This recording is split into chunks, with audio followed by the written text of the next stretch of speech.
अपन channel SCS Mithila के करू subscribe और बेल बटन जरूर दबा दिया ताकि हर खबर सबसे पहले पहुंचे अहां तक।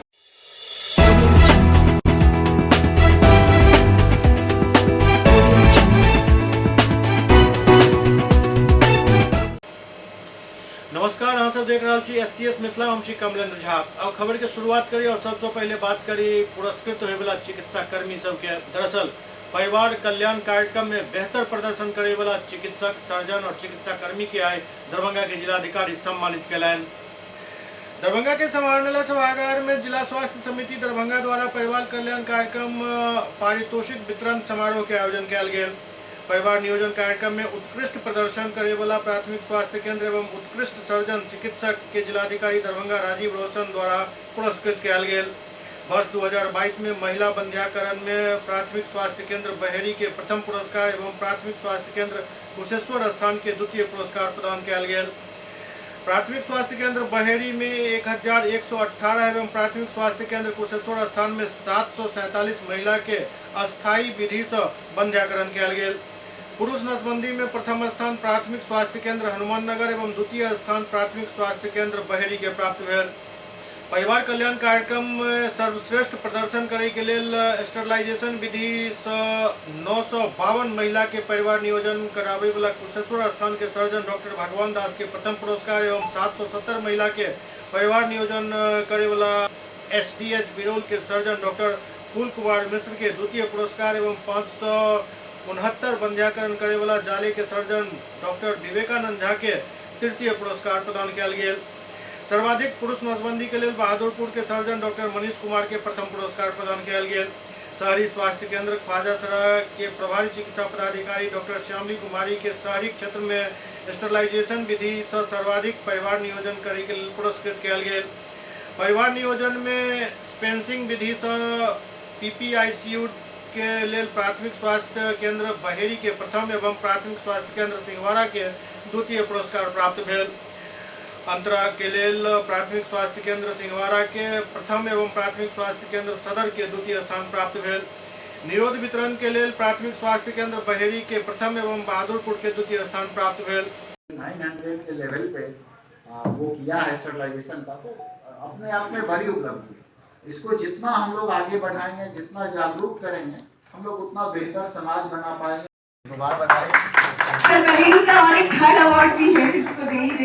परिवार नियोजन के संबंध में हम लोग जो अच्छे काम किए, हमारी टीम, पूरी टीम ने काम किया है। यूपीएससी खाजासराय की एक नहीं है, वो ये सारी टीम के लिए ये पुरस्कार है और ये डीएम साहब से हम सम्मानित हुए बहुत गर्व की बात है मेरे लिए। मैं डॉक्टर श्यामली कुमारी यूपीएससी खाजासराय। अपने क्षेत्र के लोगों को क्या कहना चाहेंगे? आम लोगों की जनसंख्या जो वृद्धि हो रही है उसको कंट्रोल में लाया जा सके। अस्थायी और अस्थायी दोनों विधि है, जो कि अस्थायी से जो चाहते हैं वो अस्थायी, और जो अस्थायी है, जो परमानेंट विधि से करें उनके लिए तो कोई नहीं, लेकिन जो अस्थायी विधि से करना चाह रहे हैं उसके लिए हम लोगों की टीम लगी रहती है। अंतरा है, कॉन्डोम है, फिर क्या कहते हैं, माला एन है, छाया, ये सारा चीज़ हम लोग चाहते हैं कि जनसंख्या जो है उसके वो पॉपुलेशन जो बढ़ रही है उसको हम लोग कंट्रोल कर सकें, जो आगे भविष्य में। इसके लिए आम लोगों को कहाँ संपर्क करना पड़ेगा? यूपीएससी पे संपर्क करना पड़ेगा। ये आशा लोग जानकारी देती हैं, वो फिर एएनएम आके फिर यूपीएससी से मिल सकता है वो, ये सारा। क्या मतलब? एंड बहेरी को सेकंड अवार्ड है एनएसपी सोशल एक्सेप्टेंस। अवसर पर संवाददाता सबके संबोधित करे जिलाधिकारी कहलन जो स्थायी विधि या स्टरलाइजेशन विधि से परिवार नियोजन करे एवं स्पेसिंग विधि जाहिमे पीपीआईयूडीसी निरोध वितरण एवं अंतरा के लिए प्रेरित करे में बढ़िया कार्य करे वाला सर्जन, चिकित्सक एवं स्वास्थ्यकर्मी के पुरस्कृत किया गया। वो कहलन जो ऐसा अन्य चिकित्सक और स्वास्थ्यकर्मी के भी प्रेरणा मिलत एवं परिवार कल्याण कार्यक्रम के क्षेत्र में और भी बेहतर कार्य है। नियोजन से संबंधित जिन्होंने अच्छा कार्य किया है, परमानेंट मेथड से, चाहे मेल स्टरलाइजेशन का हो, फीमेल स्टरलाइजेशन का हो, और स्पेसिंग मेथड से भी है जिसमें कॉन्डोम, अंतरा इत्यादि का है, उसके माध्यम से जिन्होंने अच्छा कार्य किया उनको आज पुरस्कृत किया गया है। हम लोग उम्मीद करते हैं कि इससे प्रेरणा मिलेगी सभी पीएससी के जितने भी हमारे चिकित्सक हैं, एएनएम हैं, आशा दीदी हैं, तो सब लोगों को आगे बढ़ कर के लोगों को प्रेरित करके एक ऐसा समाज बनाएं, ऐसा परिवार बनाएं जिसमें बच्चों को उचित शिक्षा मिल सके, उचित उनके स्वास्थ्य की देखभाल हो सके और परिवार का एक नियमित आकार हो, जिससे कि हम लोगों का समाज सही दिशा में आगे बढ़े। तो ये एक बहुत ही महत्वपूर्ण कदम है। मैं पूरी टीम को धन्यवाद देना चाहूँगा और उम्मीद करूँगा कि वो सतत प्रयास करते रहें ताकि जिले की उपलब्धि निरंतर बढ़ती रहे। राष्ट्रीय जनता दल अखन एक नया ट्रेंड पर काम कर रहा है। दरअसल वो हिंदू के अपना तरफ जोड़ नहीं पाबि रहा है, तो हिंदू के तोड़े के प्रयास कर रहा है। यही कड़ी में राष्ट्रीय जनता दल के प्रदेश अध्यक्ष जगदानंद सिंह बयानबाजी शुरू कलन, उसके बाद ओकरा आगा बढ़ेलन उनका कोटा से मंत्री शिक्षा मंत्री चंद्रशेखर और अब राजस्व मंत्री आलोक मेहता एकरा और आगा बढ़ावे में लागल छथि और ओ जे विवादित बयान देने चला ओकरा फिर से दोहरेलन हन। विवादित बयान दो को सुर्खी में एना लगैए अखन राज्य सरकार के मंत्री के खासियत बन गल हन। मोतिहारी पहुंचल राज्य सरकार के राजस्व मंत्री आर्थिक रूप से कमजोर वर्ग के मिलल आरक्षण पर देल अपन विवादित बयान के फिर से दोहरेलन। वो कहलन जे कमजोर वर्ग के लोग अंग्रेजी सत्ता के समय उनक चाकरी करे छल, ई सब मंदिर के घंटी बजावे के काम करे छला। एहन वर्ग के आरक्षण दऽ कऽ अम्बेडकर के सपना के कमजोर करे के काम कयल जा रहल अछि। एहि कारण आई आरक्षण मिले के बाद भी कट ऑफ मार्क्स में वृद्धि भऽ गेल हन। एकर लाभ कमजोर वर्ग के नहीं मिल पाबि रहल अछि। वो आरएसएस पर प्रहार करैत कहलन जे मोहन भागवत आरक्षण के विरोधी छथि और उनके इशारा पर सरकार आरक्षण के समाप्त करे के कार्य में लागल अछि। वो कहलन जे उत्तर प्रदेश के मुख्यमंत्री योगी आदित्यनाथ पहले मंदिर में घंटा बजावे के काम करे छला। बताया ना कि 10 100 में 90 शोषित हैं, ये जगदेव बाबू का नारा था। तो आरक्षण सुनिए ना, पहले आप देखिए, जिस मानसिकता के साथ आप सोचेंगे वही उसका अर्थ निकलेगा। 100 में 90 शोषित हैं, मैंने कोई पिछड़ी जाति और दलित नहीं कहा, कहा भी यदि तो ये सच्चाई है। अम्बेडकर साहब ने इन चीजों को दिखाया, लेकिन हमने किसी के प्रति असम्मान का भाव व्यक्त नहीं किया। 100 में 10 जो है वो अंग्रेज थे शोषक, और उनके जाने के बाद मैंने कहा कि जो उनके सत्ता के जो उनके दलाल थे, किनको दर्द हो जा रहा है इस बात को बोलने पर। तो आरक्षण की भी बात आपने कही थी। आरक्षण की बात तो उनका आरक्षण समाप्त किया जा रहा है। मैंने ये बात जरूर कहा कि जो पिछड़े जाति और दलित जातियों का जो आरक्षण है उसका कट ऑफ मार्क्स ऊपर जा रहा है, और इसका क्या कारण है? कट ऑफ मार्क्स ऊपर जा रहा है, उसका क्या कारण है, इसको जानने की जरूरत है। तो व्यवस्था चलाने वाले लोग हैं वो हमसे, हमारे लोगों से बुलवाना चाहते हैं कि हमको आरक्षण नहीं चाहिए। यही चाहते थे मोहन भागवत, जो आके बिहार में कहे कि आरक्षण की समीक्षा हो। यही चाहते थे जिन्होंने 2 बार यहाँ पर आके बोला था। घंटी बजाने वाले कौन है? घंटी बजाने वाले जोगी जी नहीं है उत्तर प्रदेश में। उनका क्या काम था? वो मठ के महंत थे ना थे भाई, तो उनको भी कोई जाति से जोड़ा जा रहा है। मतलब आलोक मेहता एहन बात नहीं है जो मूर्ख छथि, काफी पढ़ल लिखल छथि, लेकिन पार्टी जे एक लाइन तय कर दिलक हन जे अब हिंदू हमरा तरफ जुड़ नहीं रहा है तो ओकरा तोड़ल जाए, बस अही लाइन पर पूरा पार्टी के नेता सब आगू चल रहा छथि। और आब होर मचल अछि जे के कतेक ज्यादा विवादित बयान दऽ सकैत अछि। आलोक मेहता जी घंटी बजावे वाला बहुत किछु बजा सकैत अछि, तैं अपना जबान पर थोड़े नियंत्रण राखी, यह बेहतर होइत अछि। घंटी बजाने वाले कौन है? घंटी बजाने वाले जोगी जी नहीं है उत्तर प्रदेश में। उनका क्या काम था? वो मठ के महंत थे ना थे भाई। बेगूसराय में पुलिस के एक सफलता हाथ लागल, जहां 9 हथियार और 17 जिंदा कारतूस बरामद कयल गेल। बेगूसराय पुलिस के ओहि वक्त सफलता हाथ लागल जहां मटिहानी थाना क्षेत्र से एक हथियार तस्कर के 6 देसी कट्टा, एक पिस्टल एवं 17 जिंदा कारतूस के साथ गिरफ्तार कयल गेल। गिरफ्तार तस्कर के पहचान मटिहानी थाना क्षेत्र के नकटी टोला निवासी नवल किशोर सिंह के पुत्र अनंत कुमार के रूप में कयल गेल।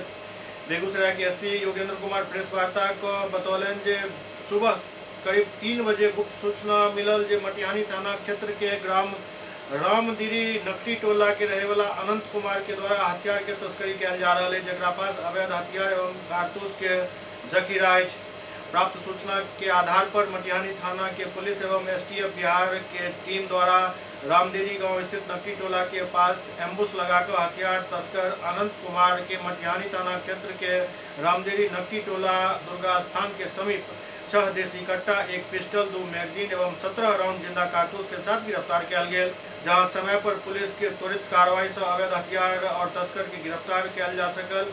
ओते एसपी बतौलन जे अनंत कुमार कोनो पैघ घटना के अंजाम देके फिराक में छल। 26 जनवरी को लेकर के पूरे जिले में सुरक्षा व्यवस्था मजबूती से हम लोग ने लगा रखी थी। इसमें कल एक बड़ी सफलता मिली है। कल मटियानी पुलिस और एसटीएफ ने संयुक्त रूप से कार्रवाई करते हुए एसडीपीओ सदर के नेतृत्व में मटियानी के रामदेरी दुर्गा स्थान से एक आम सप्लायर की गिरफ्तारी की है। इसका नाम अनंत कुमार है। ये नकटी टोला का रहने वाला है। इस पर पहले से आम से एक केस दर्ज है। इसके पास से 6 देसी कट्टा, 1 पिस्टल, 17 जिंदा कारतूस और 2 मैगजीन मिले हैं। इसकी गिरफ्तारी से हम लोग को बहुत ढेर सारी जानकारियां मिली हैं इसके गैंग के बारे में, जिस पे हम लोग आगे भी काम करेंगे। पूछताछ में ये भी पता चला है कि इतनी भारी मात्रा में हथियार और गोली ये लोग संभवतः किसी बड़ी घटना को अंजाम देने के लिए इकट्ठा हुए थे, लेकिन पुलिस और एसटीएफ की टीम लगातार इस पर लगी हुई थी और इसकी गिरफ्तारी से यहाँ पे अपराध नियंत्रण करने में काफ़ी मदद मिलेगी। पूरी टीम ने बहुत अच्छा काम किया है। मैं अपनी तरफ से सभी को पुरस्कृत करूँगा। दरभंगा के वरीय पुलिस अधीक्षक अवकाश कुमार भी आई एक प्रेस वार्ता को एक लूट कांड के उद्भेदन केलन। दरभंगा पुलिस 5 जनवरी के एनएच पर भेल पान मसाला से लदल ट्रक लूट कांड के उद्भेदन केलक अछि। ट्रक सहित आधा से ज्यादा सामग्री बरामद कऽ लेल गेल हन। मामला में 2 लोग के गिरफ्तार किया गेल हन। इस संबंध में प्रेस वार्ता के माध्यम से एसएसपी विस्तृत जानकारी दिलन और बतौलन जे 5 जनवरी के सदर थाना क्षेत्र अंतर्गत रानीपुर पेट्रोल पंप के निकट लूट के वारदात के अंजाम दिल गेल छल, लेकिन शिकायतकर्ता 8 जनवरी के एकर शिकायत दर्ज करवेलन। शिकायत दर्ज होने के बाद एक टीम के गठन कर अनुसंधान शुरू किया गेल, साथ ही टेक्निकल सेल के मदद लेल गेल। पुलिस इस मामला में 2 लोग के मुजफ्फरपुर से गिरफ्तार केलक अछि। गिरोह में शामिल अन्य लोग के गिरफ्तारी के लिए छापेमारी जारी अछि। गिरफ्तार अपराधकर्मी के पहचान उत्तर प्रदेश के मेरठ के रहने वाला ताहिर अली एवं मुजफ्फरपुर के अहियापुर निवासी रोहित कुमार के रूप में किया गया। एसएसपी कहलन जे कांड के उद्भेदन में शामिल पुलिसकर्मी के पुरस्कृत किया जाए। आज प्रेस जो वार्ता बुलाई गई है आप लोगों से करने के लिए, उसमें एक सदर थाना में एक लूट का केस दर्ज हुआ था 8 जनवरी को। घटना 5 जनवरी की थी, लेकिन जो कंप्लेनेंट है वो लेट से आए थे। 8 तारीख को केस दर्ज करवाए थे लूट की। उसमें ट्रक से उनका सामान, ट्रक और उसमें जो सामान था वो लूटा गया था। इस केस के उद्भेदन के लिए, उसमें गिरफ्तारी के लिए और लूटे गए सामग्री की बरामदगी के लिए एक एसआईटी का गठन किया गया था सिटी एसपी दरभंगा के नेतृत्व में, जिसमें सदर एसडीपीओ, सदर थाना के थानाध्यक्ष, सब इंस्पेक्टर राहुल और टेक्निकल सेल की टीम थी उसमें। इस टीम ने काम करके जो सूचना संकलन करते हुए और पड़ोसी राज्य से भी कुछ इनपुट्स लेकर इसमें 2 लोगों की गिरफ्तारी की है। केस का डिटेक्शन हुआ है और सामान भी जो लूटा हुआ था उसमें से मेजर सामान, उसमें मेजॉरिटी बरामद कर ली गई है। 2 व्यक्ति जो गिरफ्तार हुए हैं उसमें एक ताहिर अली है, मेरठ उत्तर प्रदेश का रहने वाला, और एक रोहित कुमार है, अहियापुर मुजफ्फरपुर का रहने वाला। इन लोगों ने पूछताछ के क्रम में पूरे घटनाक्रम को स्वीकारा है और अपने अन्य साथियों का नाम भी बताया है उसमें। और पूछताछ से ही जो लूटी गई सामग्री थी उसमें से जो 147 बंडल करीब लूटा गया था, उसमें से 86 बंडल बरामद कर लिया गया है। जो ट्रक जिससे इस लूट की घटना को अंजाम दिया गया था वो भी रिकवर कर लिया गया है और 2 मोबाइल रिकवर हुई हैं इन लोगों के पास से। इनके जो शेष साथी हैं उनके विरुद्ध हम लोग कार्रवाई कर रहे हैं और इन दोनों का भी आपराधिक इतिहास पता करने की कोशिश कर रहे हैं। इस टीम ने बहुत सूक्ष्मता से अनुसंधान करके इसमें डिटेक्शन किया, रिकवरी की है। इस टीम को पुरस्कृत किया जाएगा हमारे स्तर से भी और वरीय पदाधिकारियों को भी भेजा जाएगा।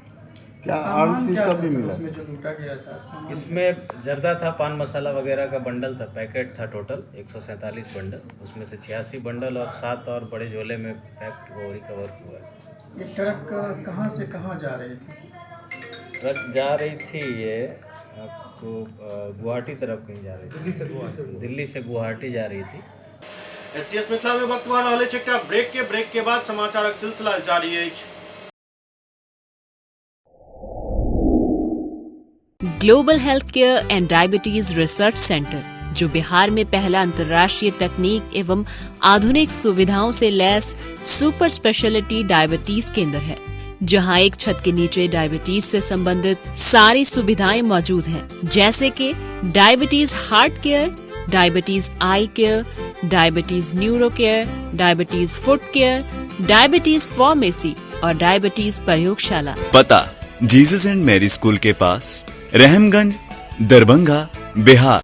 एक ही जगह एक ही छत के नीचे दांत, मुंह और जबड़ा के संपूर्ण समस्या के इलाज 9 विभाग के विशेषज्ञ डॉक्टर द्वारा कयल जाइत अछि। 3 दशक से भी अधिक से अहाँक सेवा में तत्पर बिहार के गौरव Mithila minority dental college and hospital, Ekmi Ghat, Darbhanga. एतो सुबह 9 बजे से शाम 4 बजे तक हर दिन दांत, मुंह और जबड़ा से संबंधित समस्या के इलाज कयल जाइत अछि। अधिक जानकारी के लिए कॉल करो 9832760000 पर। ब्रेक के बाद पुनः स्वागत है। दरभंगा में भाकपा माले द्वारा एक प्रेस वार्ता कयल गेल। 15 फरवरी के भाकपा माले द्वारा गांधी मैदान में आहूत लोकतंत्र बचाओ देश बचाओ रैली के व्यापक तैयारी गांव, पंचायत और शहर में चल रहा है। मधुबनी, समस्तीपुर, सहरसा, सुपौल, मधेपुरा और दरभंगा के विभिन्न क्षेत्र के दौरा करे के बाद आज पार्टी कार्यालय पंडा सराय में आयोजित संवाददाता सम्मेलन के संबोधित करते पोलित ब्यूरो के सदस्य धीरेन्द्र झा कहलनि जे देश अभूतपूर्व संकट के दौर से गुजर रहा है। संवैधानिक लोकतंत्र और अर्थव्यवस्था संकट में है। असमानता के खाई अभूतपूर्व ढंग से बढ़ रहा है। 21 धनपति देश के 70 करोड़ जनता के बराबर संपत्ति इकट्ठा कर लेलन हन। देश के आधा आबादी के हिस्सा राष्ट्रीय संपत्ति के महज 3% रह गया हन। अडानी अंबानी के कंपनी राज बनावे के काम मोदी सरकार के लगे। फलतः भारत गरीबी और बेरोजगारी के एक देश बन गया हन। बढ़त जनाक्रोश के बरगलावे के लिए नागरिक के संवैधानिक अधिकार पर हमला किया जा रहा है। भाकपा माले का 11वां राष्ट्रीय महाधिवेशन 20 वर्षों के बाद पटना में हो रहा है, जिसमें पूरे देश के 2000 से ज़्यादा प्रतिनिधि चुन करके आएंगे और 5 दिनों तक देश की जो हालात हैं उस पर चर्चा करेंगे और आगे देश को बचाने के लिए, लोकतंत्र को बचाने के लिए, संविधान को बचाने के लिए और चौतरफा बढ़ते हमले के खिलाफ जन प्रतिरोध कैसे खड़ा हो, इस पर हम लोग विस्तार से चर्चा करेंगे।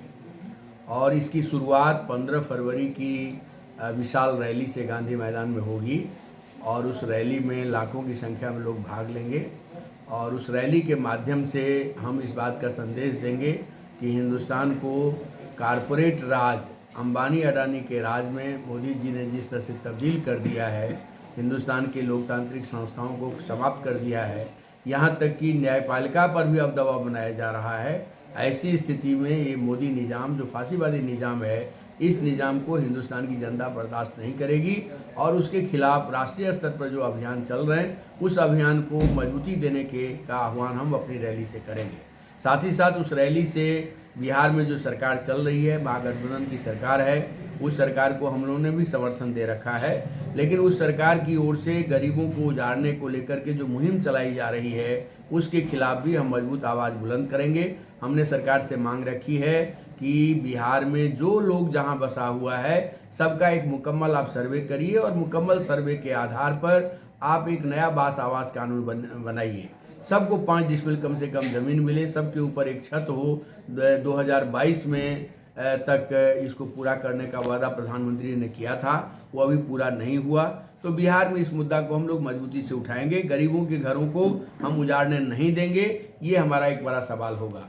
साथ ही साथ अब गरीबों के घरों से बिजली काटी जा रही है, उनको फिर से अंधकार में धकेला जा रहा है। तो हम लोग उस रैली से इस मांग को भी उठाएंगे कि पंजाब 200 यूनिट फ्री बिजली दे सकता है, दिल्ली दे सकती है, तो बिहार सरकार 200 यूनिट फ्री बिजली तमाम दलित गरीबों को, बीपीएल कार्डधारियों को क्यों नहीं दे सकती है? क्योंकि बिहार सबसे गरीब राज्य है और उसमें आप स्मार्ट मीटर ला रहे हैं। लोगों की प्रतिदिन की आमदनी या मासिक आमदनी 4-5 हज़ार रुपया भी नहीं है, कैसे वो बिजली बिल भरेगा, कैसे आटा, दाल, चावल, तेल का जुगाड़ करेगा? तो ये एक बड़ा सवाल है। शिक्षा, स्वास्थ्य की बदहाली बनी हुई है। इन सारे प्रश्नों को लेकर के हम राज्य सरकार पर भी दबाव बनाएंगे और हमारा जो महाधिवेशन होगा उस महाधिवेशन में एक विशेष सत्र 18 तारीख को होगा।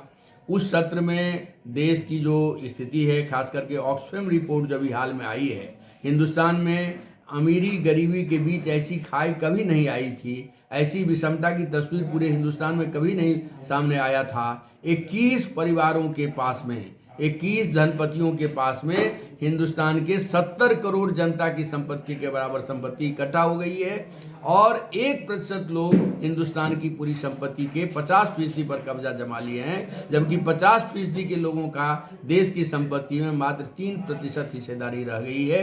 तो ये जो मोदी जी के राज में ये जो 9 साल का राज है, इस 9 साल में जो एक अंबानी अडानी का राज उन्होंने बना दिया है, इसके खिलाफ एक निर्णायक मुहिम चलाने की ज़रूरत है।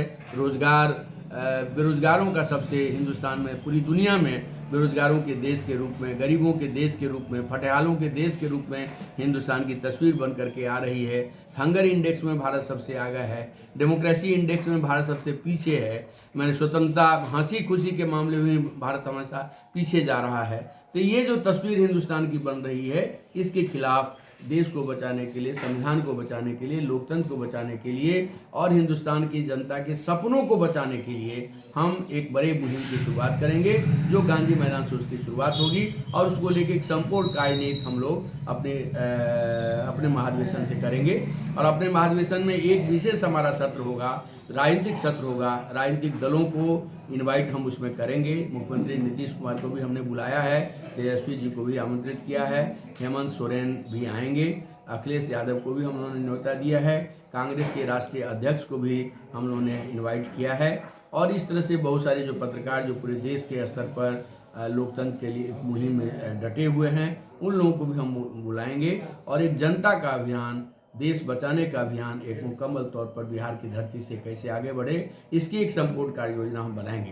क्योंकि बिहार हमेशा से ही लोकतंत्र की जननी रही है। लोकतंत्र के लिए जो संघर्ष चले हैं तानाशाही के खिलाफ, बिहार ने उसकी अगुवाई की है। एक बार फिर बिहार इसकी अगुवाई करेगा और ये महागठबंधन की जो एकता बनी है भाजपा के खिलाफ, ये अच्छी शुरुआत है। लेकिन महागठबंधन दलों के भीतर हम चाहेंगे कि ये जो लोकतंत्र का मुद्दा है, प्रगति का जो मुद्दा है, भाईचारा का जो मुद्दा है और रोजगार का जो मुद्दा है, दलित, गरीब, मजदूर, महिला का जो मुद्दा है, इन मुद्दों को लेकर के इन सरकार को इस गठबंधन को और भी लोकप्रिय सरकार के बतौर सामने आना पड़ेगा।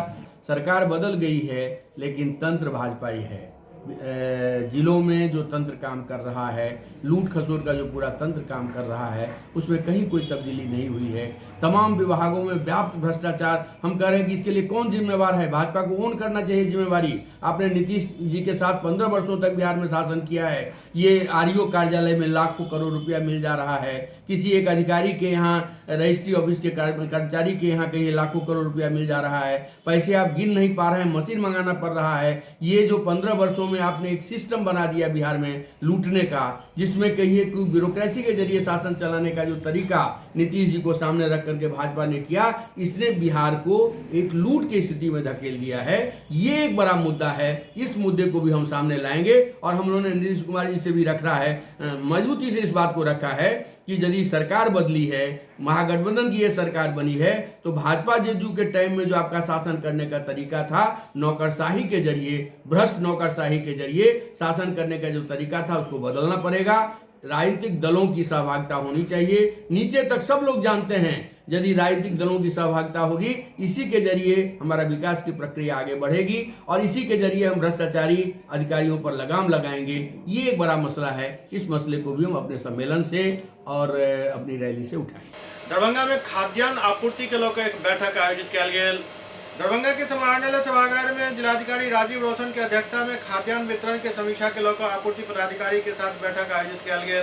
बैठक में बताया गया कि राज्य सरकार की ओर से जनवरी माह से मुफ्त अनाज के वितरण किया जा रहा है। जिलाधिकारी खाद्यान्न के वितरण ससमय पूर्ण करे के निर्देश दिले। वो कहलन जे उपभोक्ता के सही मात्रा में गुणवत्तापूर्ण खाद्यान्न समय पर प्राप्त हुए के लेल पदाधिकारी सब लगातार प्रयास करें। जिलाधिकारी जिला प्रबंधक राज्य खाद्य निगम के निर्देशित करत कहलन जे जिला के सब खाद्यान्न गोदाम पर सहायक गोदाम प्रबंधक लगातार 24 घंटा रहे और कभी भी कोई व्यक्ति जांच के लिए उतर जाए तो खाद्यान्न भंडारण में अंतर नहीं मिलवाक चाहिए। वो कहलन जे किछु डीलर खाद्यान्न के गुणवत्ता के संबंध में शिकायत केलन हन। यदि एहन शिकायत फैल जाए तो सहायक गोदाम प्रबंधक जिम्मेदार मानल जाता। वो कहलन जे यदि कोनो डीलर के खाद्यान्न कम मिलते तो एकर लिखित सूचना देत और एकर भरपाई डोर स्टेप डिलीवरी एजेंसी द्वारा करायल जात। आपूर्ति संबंधित बैठक होती है जिसमें उठाव और वितरण की समीक्षा की गई है। तेज गति से वितरण करने के निर्देश दिए गए हैं। अभी दिसंबर माह का वितरण ये लोग कंप्लीट करेंगे और जो भी बिंदु अन्य सारे थे जिसमें कि दुकान वगैरह का निरीक्षण करना है उसकी संख्या बढ़ाने के भी निर्देश दिए हैं। एससीएस मिथिला के अंक में अखन इतबे। अगला अंक में फिर कुछ और समाचारक संग उपस्थित है। तब तक अपने सब देखते रहो एससीएस मिथिला। नमस्कार।